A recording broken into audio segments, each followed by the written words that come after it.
Biranugangwa cankwe biraboneka yuko FC Barcelona uyu mwaka ushobora gutwara igikombe ca UEFA Champions League cu 2025.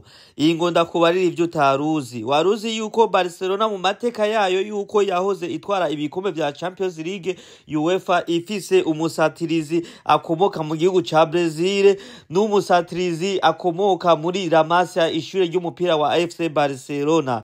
Ubu tuvugana ikabigeze ku bikombe bitanu. Icambere ikaba yagitwaye mu 1992, ikaba yaritsinze kimwe ku busa umugwi wa Sampdoria wo mu gihugu c'Ubutaliyano. Ico gitsindo kikaba cinjijwe n'umukinyi Ronaldo Koeman akomoka mu gihugu ca Brazil. Igikombe kigira kabiri ikaba yongeye kugitwara mu 2006 iri kumwe n'abasatirizi Ronaldinho wo mu gihugu ca Brazil, Etofisi wo muri Cameroon na Lionel Messi wo muri La Masia, bakaba batsinze ibitsindo 2-1 umugwi wa Arsenal wo mu gihugu c'Ubwongereza.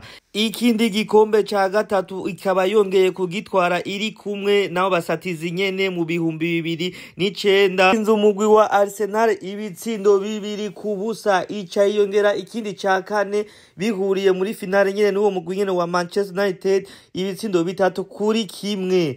Ica yongera ikindi gikombe ca gatanu mu 2015 utsinze umugwi wa Juventus de Turin wo mu gihugu c'Ubutaliyano.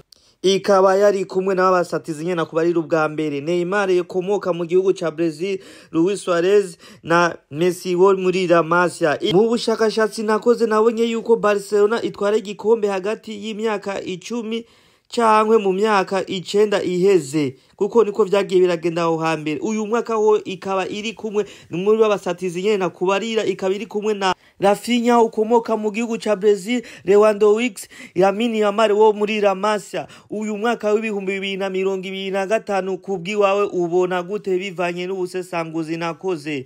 Andika muri commentaire uheze umbarire uko bizogenda. Mwakoze kunkurikirana, mwari kumwe n'umusesanguzi.